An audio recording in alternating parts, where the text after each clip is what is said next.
वीर सेवा दल मध्यवर्ती समिती व दिगंबर जैन बोर्डिंग कोल्हापूर यांच्या संयुक्त विद्यमानानं 46वे नेतृत्व प्रशिक्षण शिबिर आणि या कार्यक्रमाला उपस्थित या कार्यक्रमाचे अध्यक्ष आमचे मित्र संजय शेट्टी साहेब, प्रमुख उपस्थित रावसाहेब पाटील साहेब, सुरेश ओटीजी, सैनिक पाटीलजी, विजय पाटीलजी, विजय कुमार शेट्टीजी, अभय कुमार बागाजी, राकेश नेल्लेजी, अजित कुमार बंडेजी, सूर्यकांत पाटीलजी, प्रकाश दानोळेजी, राजगोंडा बळीवडेजी, सचिन नवलेजी, अतुल ओंडोलेजी आणि दीपक मगदूमजी, संयोजक प्रशांत पिरनाळेजी, अभिनंदन अलगुरेजी, पार्श्वनाथ पाटीलजी आणि सर्व शिबिरार्थी, संयोजक, सहसंयोजक, शिक्षक बंधूंनो, खरंच आज मगाशी बोलताना शिबिरार्थी म्हटला, आज समाजासमोरची परिस्थिती अशी होत चाललेली आहे आणि अशी झालेली आहे, त्याला कारणीभूत आपण देखील आहे सगळे. कारण आपल्याला एक सवय लागली आहे की नुसत्या सूचना सांगायच्या, असं झालं पाहिजे, असं झालं पाहिजे, हे असं का झालं, ते तसं का झालं नाही. पण असे शिबिर होणे हे फक्त वर्षातून एकदाच नाही, तर हे उन्हाळा, पावसाळा, हिवाळा कायमपणे हे तिमाही शिबिर चालली पाहिजे. समाजात नेतृत्व प्रशिक्षण घडणं गरजेचं आहे. आज आम्ही ज्या शाखेतून राष्ट्र सेवा दल, ज्या राष्ट्र सेवा दलाच्या धारणेतूनच वीर सेवा दल एक पुढे आलं, मला सांगायला अभिमान वाटतोय की वीराचार्य ॲडव्होकेट कृष्णुरे साहेब आणि आमच्या पप्पांची चर्चा झाली होती. माझे वडील राष्ट्र सेवा दलाचे राज्याच्या आणि राष्ट्रीय पातळीवरचे जे कार्य करणारे शिक्षक, विस खांडेकर शाळा, आंतरभारतीय शिक्षण मंडळ, संजय शेट्टी आणि सुरेश रोटेचे शिक्षक ते, त्यावेळी चर्चा झाली होती. या राष्ट्र सेवा दल, वीर सेवा दल किंवा ही जी संघटना आहे ही मानवतावादी आणि चांगले नागरिक घडवण्यासाठीच्या या संघटना आहेत किंवा हे सेवा दल आहे. नावातच सेवा आहे आणि दल म्हणजे समूह, आणि हे घडवण्याकरता आज या समितीनं निर्णय घेतला आणि 46वे अखंडपणे 46 वर्ष हे काम चालतंय. खरंच कौतुकास्पद आहे, अभिनंदनास्पद आहे. माझ्याकडून या सर्व कार्याला शुभेच्छा आहेत, पाठबळ आहेत. भविष्यात कायमपणे आम्हाला इथून काय निरोप येतोय त्यामध्ये आम्ही आहेच, त्या सगळ्या गोष्टीमध्ये आम्ही सहभाग घेतो, पाठबळ देतो. पण शिबिरार्थी मित्रांनो, तुमचा येणारा काळ पूर्णपणे संकटमय आहे, दिशाहीन आहे. भूतकाळ चांगला होता, या परमपूज्य सर्व मानवतावादी लोकांचं विचारधारा आपल्याकडे शिकवण होती आणि आमची पिढी किंवा ही पिढी सगळी वाचणारी, ऐकणारी, कुठून तरी सिनियर माणसानं सांगितलं तर ते जरा 10 किमान 5 गोष्टी तरी पाळणारी, 6 पाळत असत, कोण 8 पाळत असत, पण पाळणारी लोक होतो. पण ही पुढची पिढी ऐकणारी पण नाही, समजून घेणारी पण नाही, काय चाललंय त्याच्याशी माझं देणं घेणंच नाही. फक्त मोबाईल, इंटरनेट, लई तर टीव्ही, याच्या पलीकडे जग नाहीये.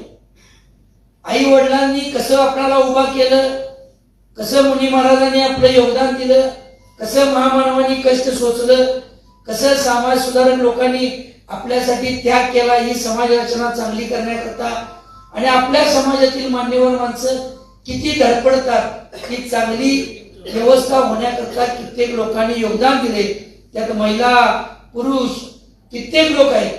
इकडे या पिढीला काय देणं घेणं नाहीये, फक्त मोबाईलवरचे कंटेंट, मोबाईलवर काय येतं, इंस्टाग्राम, फेसबुक, ते व्हॉट्सअप, गुगल, AI आणि त्याच्यावर चालणार खेळ. Dream11 विचारा लगेच सांगणार, PUBG विचारा लगेच सांगणार. जन्मलेलं बाळ ज्यावेळी रांगायला चालू करतं, आईच्या मांडीवरून खाली उतरून सुरू होतं, त्याचा आता आईच्या आधारावर दुसरा पहिला आधार झालाय त्या बाळाचा पण मोबाईलच. त्याला खायला घालताना पण आई बघ मोबाईल मध्ये रडू नको, कारण खा. ते बघत बघत काय तोंडात चाललंय त्याला माहित नाही. त्यामुळे ते पहिला जी ओवी होती, आईचं गाणं होतं, आई वडिलांच्या आजोबाचीतनं शिकवणीतनं ते बाळ खायचं, ते संस्कार ही पिढी आता सुधरून या जो चंगळवाद आला आणि इंटरनेट आलं जे आपण अत्युच्च तंत्रज्ञानाच्या एका टोकावर आहे. चंद्रावर काय चाललंय लगेच कळतं, अमेरिकेत काय चालू आहे लगेच समजतं, रशियात काय, जपान काय, चीन काय, आमच्या देशातलं काय, पण शेजारी काय चाललंय मला माहित नाही. माझ्या गल्लीत काय चाललंय मला माहित नाही, माझ्या शहरात काय चाललंय मला माहित नाही, माझ्या घरातलं काय मला माहित नाही. घरात 5 जणांचं कुटुंब संख्या असेल, एकत्र संवाद नाही आहे. आईकडे मोबाईल, वडिलांकडे मोबाईल, मुलाकडे मोबाईल, बहिणीकडे मोबाईल आणि भावाकडे मोबाईल, 5 जण त्या मोबाईल मध्ये. आणि असं काय त्यात गुंतून गेलो आपण आणि असं काय त्यात वेळ देतो की हो काहीतरी त्या बाँड्रीवरचा संयुद्ध लागलंय, तिथला सैनिक आहे, त्याला शेवटचा मेसेज यायला लागलाय की मला कधी बोलवतात आणि मी जातोय. त्यात तळमळतेनं त्यात लक्ष देऊन असतात आणि उगीच बोट फिरवायचं. सगळा खोटा कंटेंट, सगळा खोटा बाजार, त्यातलं चांगलं पण आहे. त्यातनं आपण मगाशी सांगितलं शिबिरार्थीमध्ये चांगलं अभ्यास वर्ग घेतला. तुम्ही इंटरनेटच्या माध्यमातून छोटा व्यवसाय मोठा व्यवसाय कसा करू शकता, चांगली माहिती कशी गोळा करू शकता, वीर सेवादलाची निर्मिती, जैन समाज कसा, जैन समाजासाठी योगदान काय, किती काय, त्यात किती तीर्थंकर काय, माहिती लगेच तुम्हाला अपडेट होणार. जगातली सगळ्या समाजाची, सगळ्या धर्मांची मूल्य काय, इतिहास काय, भूगोल काय. पण इकडे बघायचं नाही. त्यातनं विकृती चांगलं घेतात तो चांगलाच आहे, पण विकृतांचा पर्सेंटेज वाढलेला आहे. अशा वेळेला अशा शिबिरांची गरजच आहे, गरजच आहे. मी च लावून सांगतोय. आणि अशा वेळेला एवढ्या तरुण मुलांनी हजेरी लावावी आणि 65 वर्षाचा पण शिबिरार्थी असावी, हे आपलं या कामाचं योगदान आहे. खरंच ते कौतुक करायचं. कारण आम्ही राजकीय नेते मंडळी आम्ही अनुभवतोय, माणसं गोळा करणं एवढं आता सोपं नाही आहे सर. लोकांना एकत्रित ठेवणं देखील सोपं नाही आहे. कारण त्यांच्या ज्या प्रायोरिटीज आहेत त्या वेगळ्याच झाल्या आताच्या मुलामुलींच्या. त्यांना कॅफे शॉपला बसतात. गावात बघा तुम्ही, ग्रामीण भागात, आता इथे ग्रामीण भागातला मग अशी राजू वळवटने सांगितले की इकडे सांगा तिकडे सांगा, पण हे मेसेज दिला तरी यायची भावना ठेवायला लागते. शहरात आमचा मगाशी विषय झाला, मी येताना विचारलं कोल्हापूर शहरातले किती कोण नाही, एका दुसरा आहे. हे कारण काय? चंगळवाद. तो मुलगा म्हटला श्रीमंती वाढली, खिशात पैसे आले, संस्कृती. मला माझ्या जीवना एवढं योग्य जर माझ्यापाशी असेल तर मी माझा आयुष्यातला वेळ समाजासाठी दिला पाहिजे, इतर लोकांसाठी दिला पाहिजे. ही शहरात आल्यावर भावना कमी होते. हे शहरीकरणाचा आजार आहे. शहरात आली की त्याला वाटतंय रिकामा वेळ आहे, घे बायका बरं मॉलला जा, घे बायका बरं हॉटेलला जा. तो जातोय, मुनवरा जातोय कुठतरी आपल्या पार्टी बीसी मिटिंगला, बायको एका बीसी मिटिंगला, मुलगा आपल्या फ्रेंडच्या कुठल्या सर्कलमध्ये, मुलगी आपल्या मैत्रीच्या सर्कलमध्ये. अशा कामाकडे वेळच नाही. त्याला समाजात सुखदुःख काय आहे.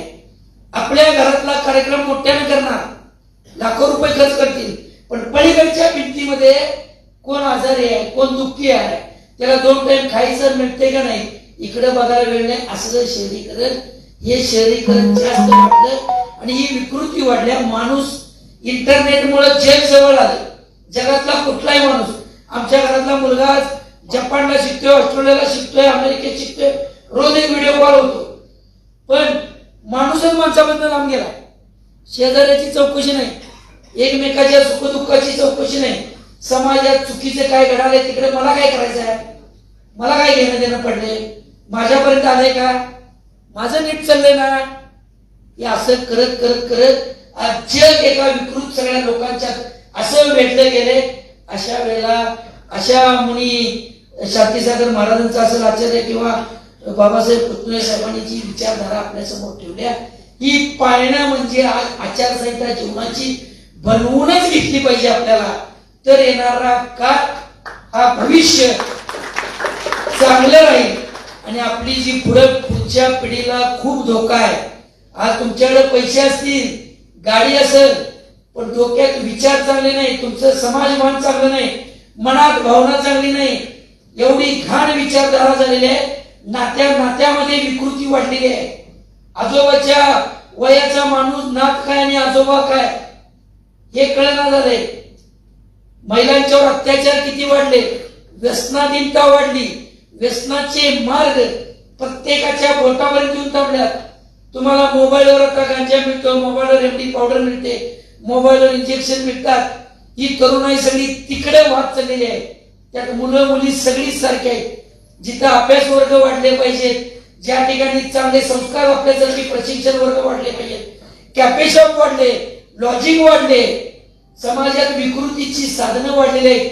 आपण बघतो, खरं मला काय करायचं आहे, माझं काय पडलंय, पण आपल्या मुला मुलींच्या त्या हातापर्यंत ते आलेला आहे. आम्हाला वाटतंय माझा मुलगा माझ्यावरच्या बेडरूमला आहे ना, तो बसलाय ना आत, मला काय करायचं आहे, त्याला दिला मी गुगलचा ऍपलचा मोबाईल घेऊन, गेल्या मी 3 लाखाची टू व्हीलर, 3-4 लाखाची 4 चाकी गाडी, पण त्याच्या समोर एवढ्या विकृती त्याच्या डोळ्यासमोरच चाललेल्या आहेत. त्यामुळं प्रत्येक मुला मुलीनं अशा शिबिराचा भाग जो होईल, तो मुलगा मुलगी मात्र अशा विकृतीतनं 100% बाजूला राहणार, हे मी छातीवर सांगतो. कारण हे शिबिरातनं योगदान, शिबिरातनं जी शिस्त, कसं जेवण तयार केलं जातं, जेवलेली भांडी कशी धुतली जातात, हातरून कसं घालावं, हातरून काढावं, एका लाईन मध्ये उभं राहावं, नमस्ते करावा, तो ऑर्डर देणारा कॅप्टन आहे, त्याची ऑर्डर फॉलो करावी, हे गुण ज्या ज्या पिढीमध्ये आले. आमची पिढी भाग्यवान होती, ही मान्यवर तर भाग्यवान होती. पुढच्या पिढीला कॅप्टनच कोण नाही साहेब, सब शिवाजी. मी कुणाला ऐकणारच नाही, मलाच नाही कळते. आजचं उदाहरण बघा ना, पेपरला उदाहरण आहे, आत्महत्या एकाने केलाय. कसल्या कशाला आत्महत्या केल्या, पेपर वाचलाय काय, वडिलांनी. आमच्या लक्ष तीर्थ मधलं उदाहरण आहे, वसाहती मधलं. वडील माळी काम करतोय, आई पण कामाला जात्या, मुलगा कॉलेजला नव्हता, त्याची गाडी काहीतरी खराब झाल्या, तो म्हटला मला सकाळी सोडायचं, रात्री ठरलं, सकाळी तो उठला नाही लवकर. माळी काम करणारा वडील कामाशी प्रामाणिक, तो आपल्या पिढीचा हो, तो वेळेवर उठलं, सगळं उचलून त्याला 2-3 हाक मारली, उठला नाही, ओरडायची मुश्किल, निघून गेला विचारी कामाला, मालक चिडतील म्हणून. मग नंतर ते मुलगा ऐशर्मात उठला, गाडी नाही सोडायला, सरळ वरच्या मध्ये जाऊन आत्महत्या केला, गळफास लावून. ही विकृती आहे. हे जे इन्स्टंट आहे ना, हे मोबाईलची, आज आणि मी आता विसरून गेलो, आत्महत्या घडल्यावर काहीतरी रागवलं, इचलकरंजी काय कुठतरी घडले, आजच घडले, आजच्या पेपरला हे कालचं सांगितलं. तिथं पण काहीतरी असंच झालं, वडिलांनी काय, आईने काहीतरी वडिलांनी पैसे दिले नाहीत वेळेवर, मोबाईलवरच काहीतरी झालं, चिडला, आत्महत्या केला. माझ्या कणानगरमध्ये, माझ्या मतदारसंघामध्ये इलेक्शन झाली, मतमोजणी झाली, 2 दिवसात त्या 12वीच्या परीक्षा होत्या. मुलगी पेपर झाले, महावीर कॉलेजला शिकायला होती मुलगी, आजी घरात आहे, आई कामाला जाते, वडील वारले. आलेल्या मुलगीने मोबाईल घेऊन बसली, आजीने एकदा अटकलं, दुसऱ्यांदा अटकलं, तिसऱ्यांदा मोबाईल काढून घेतला. आजी काय सांगत होती, आलेच परीक्षेनं हातपाय दूध जेव, मग नंतर काय काढून घेतली, म्हणजे आज कपडे बदल गेले, आज गळफास लावले. मुलांनो, आत्महत्या करण्यासारखा सगळ्यात भित्रा माणूस या पृथ्वीवरचा नाही, असले विचार मनात आणायचे नाही. ही पहिला प्रतिज्ञा करून या शिबिरातून तुम्ही बाहेर जायचंय. ज्याला समोरच्या माणसाचे प्रश्न आवडत नाही, त्या प्रश्नाला समर्पक उत्तर आपल्याकडे नाही आहे, तर मी त्याला समजून घेणार नाही. ही भावना ज्याच्याकडे नाही तो मनुष्यच नाही. आणि या जमिनीवरचा सगळ्यात भ्याड कृत्य कुठलं तर आत्महत्या आहे. आणि त्याच्यानंतर सगळ्यात, आणि मी कोल्हापुरी भाषेत सांगतो, गांडू सगळ्यात आधी कुठलं कृत्य तर व्यसनाधीनता, व्यभिचार. हे सगळ्यात आयुष्यात व्यसन करू नका, व्यभिचारी होऊ नका, आणि आत्महत्यासारखे विषय डोक्यात आणूच नका. किती वेळा पण अपयश दे, 12वी परीक्षा पास झालो नाही चालत, इंजिनियर नाही झाला चालत, डॉक्टर नाही झाले चालतील झाला चालत, प्राध्यापक नाही झाला चालत, शिक्षक नाही झाला तर चालत, चांगलं व्यापारी नाही झाला चालत, पण चांगलं माणूस म्हणून तर आपल्या हातात आहे का नाही. आणि आमच्या जैन धर्मात शिकवलंय काय आहे, परिग्रह आहे, अपरिग्रह आहे.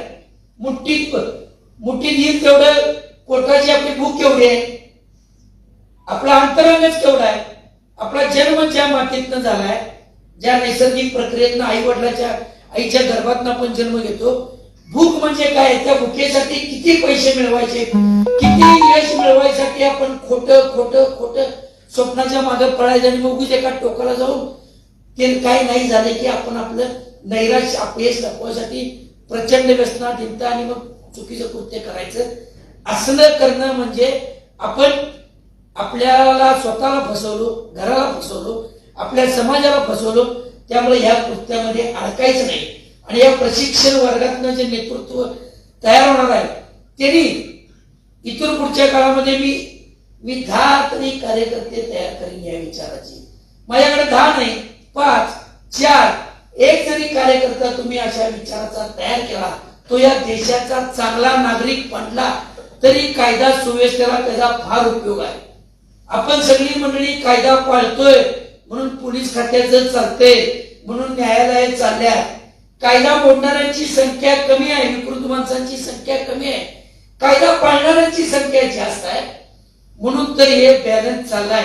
सगळ्यांनी जर कायदे मोडायचे सुरू केले, 150 कोटीला देश जावे, काय करणार आहे पोलीस, काय न्यायालय करणार आहे.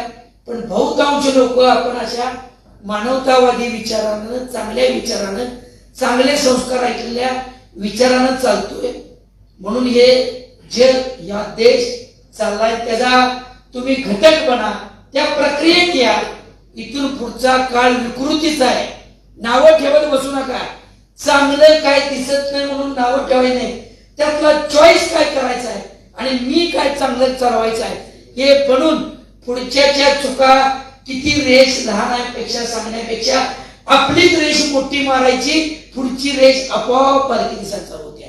हे नेतृत्व करणाऱ्यांनी शिकायचं आहे. नेतृत्व म्हणून काय जाऊन लगेच कुठल्या पक्षाचं नेतृत्व करायचं आहे काय, कुठे लगेच निवडणूकच खेळायची आहे. आम्हाला एक सवय काय झाल्या, नेतृत्व म्हणलं की राजकारण बघायचं, लगेच चेअरमन व्हायचं, लगेच नगरसेवक, लगेच ग्रामपंचायत सदस्य, जिल्हा परिषद सभापती, आमदारकी आणि खासदारकी, मग काढतंय कर्ज आणि मग बिघडतंय सूत्र. मग नेतृत्व राजकारणात तर आलंच पाहिजे, माझा हट्ट आहे. मी समाजाच्या या व्यासपीठावरून सांगतो, राजकारणात आलंच पाहिजे. अहो देशच लोकशाहीचा आहे. दर 5 वर्षांना निवडणुका येणारच आहे. ग्रामीण पातळीपासून सहकार्या संस्थापासून ते देशाच्या पार्लमेंटपर्यंत निवडणुका येणार की नाही. मतदान करायचंय ना, मतदार म्हणून 100% मतदान केलंच पाहिजे आपण. मग मतदान करायचं तर तुमची भूमिका पाहिजे ना, तुम्हाला काहीतरी पॉलिसी समोर पाहिजे. मग राजकारणापासून लांब का. भले तुम्ही राजकीय नेतृत्व करू नका, चांगल्या मतदारांचं नेतृत्व करा, चांगले मतदार तयार करा, त्याचं साक्षरता करा, त्यांच्यात चांगले विचार मांडा. जर या प्रशिक्षण वर्गातनं नेतृत्व घेऊन बाहेर पडलेल्या माणसानं आपल्या गल्लीपुरते 500 मतदार जरी तयार केले की 1 रुपया न घेता आम्ही 500 लोक मतदान करणार आणि त्याच्यासाठी मी चळवळ करणार. त्यांना जरी एकत्र घेऊन तुम्ही कुठल्याही निवडणुकीला सामोरं गेला, चहा देखील आम्ही कोणाचं पिणार नाही, सगळ्यांना व्यासपीठ तयार करणार. जेवढे उमेदवार उभारले प्रत्येकाने यायचं, काय पॉलिसी तुमची आहे ती जाहीर करायची आणि त्या मतदारांनी मतदान करायचं. अशासाठी जरी नेतृत्व केला ते पण मोठं नेतृत्व आहे. नोकरी ज्या ठिकाणी करणार त्या नोकरीमध्ये सिनियरांच्याकडनं चुकीच्या घटना घडून येत. परवा कॉर्पोरेट कंपनीकडनं बघितला लैंगिक शोषण वगैरे, यासाठी पण नेतृत्व करावं लागतं. व्यापार करताना पण चांगलं नेतृत्व करावं लागतं. गिरायकाला चांगली सेवा देणं, त्याचे गिरायकाचे हक्क अबाधित राहिलं पाहिजे. नुसता माझाच फायदा मिळणार, गिराईक कोंबडत जाऊ दे असं पण नेतृत्व नाही. त्यामुळे नेतृत्व आपल्या घरात पण, आपली सगळ्या जगातलं मोठं नेतृत्व कुठलं तर आई वडिलांचं नेतृत्व. आई नेतृत्व करते म्हणून बाळ चांगल्या पद्धतीने जन्म देतं. 9 महिने पोटात बाळ आपल्याला आई गर्भात जपून ठेवते. ते 9 महिने आई कुठल्या अडीअडचणीतनं सगळ्या गोष्टीचं कामकाज करत आपल्या त्या गर्भाचं नेतृत्व करत असते. आपल्या पतिदेव बरोबर राहून आपल्या संसाराचा गाडा चालवत वडील नेतृत्व करत असतात. कसं मी काम केलं पाहिजे, कशी माझी मुलं शिकली पाहिजेत, कसं मुलगा मुलगी पुढे करिअर केलं पाहिजे, त्यांचं लग्न कुठल्या वयात केलं पाहिजे, घरावर येणारी संकट, आजारपण, कर्ज, या सगळ्यातनं वडील आहे ती वडील पण नेतृत्व करत असतात. त्यामुळे आणि एवढ्या मोठ्या संख्येनं तुम्ही आहे, खरंच असले वर्ग अलीकडच्या कमर्शियल युवक संजयराव शेटे साहेब याला नाही म्हणलं तर 5,000 10,000 फी घेतात आणि उगीच मोठमोठ्या जाहिरात करतात. घोडेस्वारी देतो, तुम्हाला काहीतरी पोहायला शिकवतो. घरातले जे जुने सगळे आपण कला होत्या त्या आपण विसरलोय आणि विकतच्या कलेवर आपला लई बळच चालला. मोठे गावकर सर गोविंद शिकडून RCC किती लाखो कोट्याच्या जाहिराती आणि आमचे आई वडील किती पार्टी, कोणाचा साखरपुडा, कुठं पूजा असेल, कुठं काय मंगल कल काय असेल, पंचकल्याण असेल किंवा वास्तुशांती लग्नात चर्चा करत. माझा श्रेयश आमचा मोठे गावकर झालाय. माझी श्रेया आता आम्ही 10 लाख रुपये घेऊन त्यांना टाकलो. असा जंगलवादी समाज आहे. नेटवर मिळते ना, मुलग्याला कष्टाची सवय लावा, मुलगीला कष्ट करायला लावा. आणि त्यामुळे या नेतृत्व प्रशिक्षण मध्ये तुम्ही जी तरुण 65 वर्षापर्यंतचे तरुण जे सहभागी झालाय, तुम्हाला ही मध्यवर्ती वीर सेवा दल समिती मिळाली, जैन बोर्डिंग मिळालं, तिथं बोर्डिंग. बहुतांश तरुण तरुणींना व्यासपीठच नाही आहे. त्यांना कोण मार्गदर्शन, खरं मार्गदर्शन करणारे कोणच नाही आहे. म्हणून मोठे गावकरांसारखी मंडळी चुकीचं चालवून आपले किसे कापून नको त्या पतीनं लुटा लागल्यात. आणि खरात बाबासारखी माणसं सगळ्या नेतृत्व राजकीय लोकांना बोलवून त्यांना आधार द्यावा लागल्यात. त्यामुळं असल्या प्रशिक्षण वर्गातनं नेतृत्व करून जो नेतृत्व इथला जो कार्यकर्ता प्रशिक्षणार्थी जो इथे शिकला, 5 दिवसात चांगलं शिकला का वाईट शिकला? आवाज कमी आला. ह्याच्या अगोदर असं कुठे शिकायला मिळालं का? असं एकत्रितपणा कुठे मिळाला का? त्यामुळे ही समाजभान एकत्र राहणं ही देशापुढची गरज आहे. धर्म शिकवण पाहिजे, पण देशाचं संविधान, त्याचं कायदेमंडळ, त्याचं रक्षण करण्यासाठी या शिकवणीतनं जो तयार होणार हा देशातला कायदा पाळणारा एक नागरिकच घडतो. ही कार्यशाळा अशी त्याला एक संस्कार वर्ग ही त्याची कार्यशाळा म्हणजे त्याची शाखाच आहे. त्यामुळे आज देशासमोर जी चित्र आहे, आज जगासमोर जी चित्र आहेत, एप्स्टीन फाईल, नको त्या विकृत्या, जगातली मान्यवर नेते मंडळी, जगातले पहिले 100 श्रीमंत जे म्हणतात की आम्ही जग चालवलोय, आमची इन्व्हेस्टमेंट आहे, आमच्यामुळे ती आमच्याकडे किडमकोड म्हणतात ते आम्हाला, ही सगळी जनावर पशु पक्षासारखी ही आमच्यामुळे चालल्यात. त्या विकृत माणसांनी एप्स्टीन फाईल सारखे जाऊन तिथं जे प्रकार केले ते जर म्हटलं, मग सगळे पैसे श्रीमंती असून पण त्यांचं मन, त्यांचे संस्कार, त्यांचे विचार घाणेरडे निघाले का? तर त्यांच्या आयुष्यात अशी नेतृत्व प्रशिक्षण शिबिर त्यांनी कधी केलं नाही. त्यांनी केलं फक्त टार्गेट, फक्त पैसा, फक्त मी ही सत्ता मिळवणार, मी महासत्ता होणार, मी एवढा मोठा श्रीमंत होणार. त्यात बिल गेट्स आहे, त्यात मस्क आहे, त्यात मी राजकीय नावं घेणार नाही. जगातली पहिले 10 उद्योजक आहेत, जगातली पहिले 10 राजकीय नेते आहेत. अशा काळात आमची तरुण पिढी पुढे आपल्याला जायचं आहे.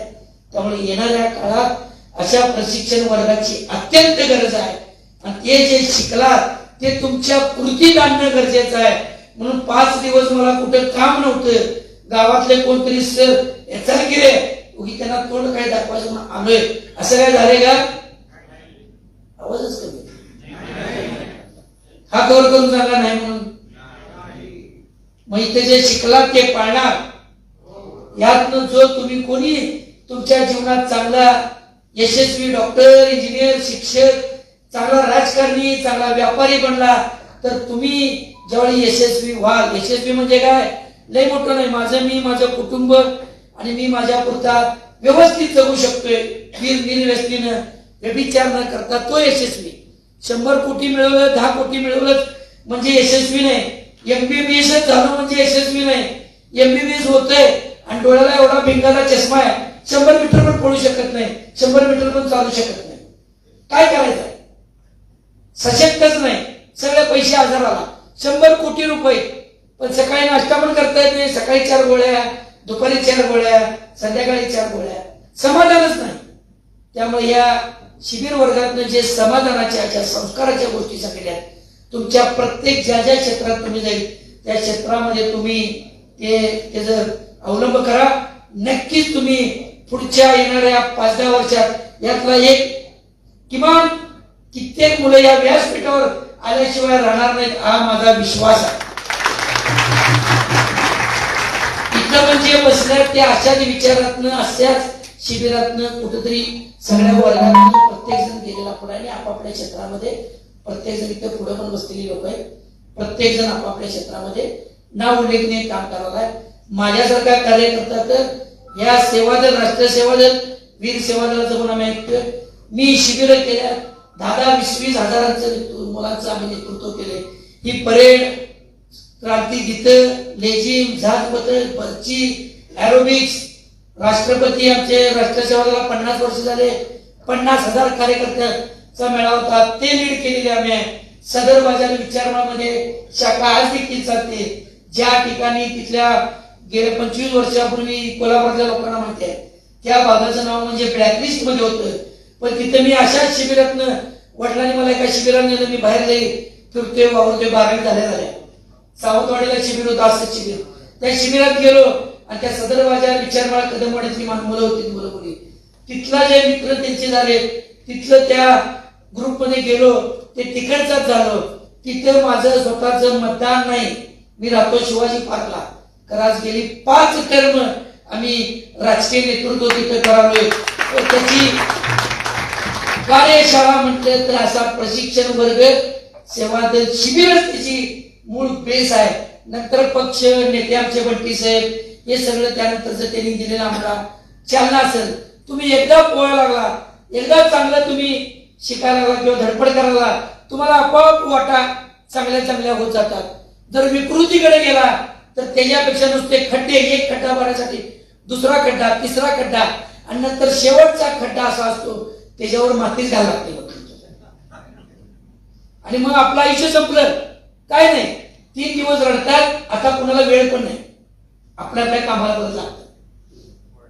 फोटो लागला जातो, पुढच्या श्राद्धाला जातो. त्यामुळे असले अविचार मनात विचार आणायचे नाही. आपण नेतृत्व करायचं आहे. मी स्वतः, माझं कुटुंब, माझ्याबरोबरचे 4 मित्र, माझ्या वडिलांनी आजूबाजूचा समाज अशा संस्कारासाठी, अशा विचारासाठी मी तयार करणार. ही प्रतिज्ञा घेऊनच इथून बाहेर पडा. तुमच्या जीवनात तुम्ही यशस्वी, चांगला नागरिक, चांगलं कर्तृत्ववान नागरिक तुम्ही घडणार, ही मी तुम्हाला गॅरंटी देतो. आणि अशा वर्गांची मी या समितीला देखील सांगतो, वर्षातून 2-2 तास करा. ठिकठिकाणी योग वर्ग करा, हे वर्ग असे प्रशिक्षण वर्ग आपण तयार केले पाहिजेत. आणि ह्यातलं नेतृत्व घडवून समाजासाठी काम करणाऱ्या मंडळींनी वेळ दिला पाहिजे. येणारा, मी मुद्दाम सांगितलेला आहे, येणारा काळ विकृतीचा आहे. ते कसला तर काळ म्हणतात की काय, कलियुग. ते उगी सांगताना बुवाबाद वगैरे, कलियुग काय असते, समोर काय आले. आपल्या आजोबाची वागताना त्यांच्याकडे बैलगाडी होती, का समाधान होते. आज आमच्याकडे सगळी साधनं आहेत, पण विकृतीची साधनं जेवढी समोर आली असताना आमचं मन अस्थिर आहे, मनशक्ती नाही. त्यामुळे अशा आचार्य मुनी महाराजांनी जे आपल्याला संदेश दिले त्याचं अनुकरण करून समाजात आपण चांगला नागरिक घडण्यासाठी आपण प्रयत्न केलेच पाहिजेत. या ठिकाणी आमचे अजित पाटील सर आहे. कबड्डी आम्ही संघटना चालवायचो, कबड्डीचा मी पण देखील खेळाडू होतो. आम्ही त्याची देखील टीम करायचो. ग्राउंडवर उतरणं, दिवसातला किमान 1 तास तरी मी ग्राउंडला देणारच, ही देखील आपण स्वतःशी एक विचार बांधलेला पाहिजे. ग्राउंडला जो जाऊन पाय लावल, हात लावल, माती ज्याच्या अंगाला लागेल त्याच्या आयुष्याची माती कधी होत नाही, त्याचं आयुष्याचं चांगलंच होतं. शेतकरी बघा, आपण सगळ्याच्या शेतकरी घटक आपला समाज का आपली उन्नती आहे, शेतीच त्याचा मूळ धर्म आहे, मूळ कार्य आहे. मातीत जो हात घालतो, उगीच नुसता मोबाईल, इंटरनेट हे आपल्या करिअरसाठी जे उपयोगाचं आहे, हे आपल्या आपल्यासाठी जेवढं आहे तेवढाच वापर करा. अतिरेक वापर करा तर आपला आयुष्याचा अतिरेक होईल, एवढंच सांगतो. पुन्हा एकदा सर्व शिबिरार्थींना माझ्या मनपूर्वक शुभेच्छा देतो. भाग्यवान आहात आपण की अशा या कलियुगाच्या काळात असं शिबिर घडतंय आणि असं शिबिरात तुम्ही शिबिरार्थी होताय, हे भाग्य आहे. त्यामुळे तुम्हाला मनपूर्वक शुभेच्छा देतो आणि माझे 2 शब्द संपवतो. जय हिंद, जय महाराष्ट्र, जय जय.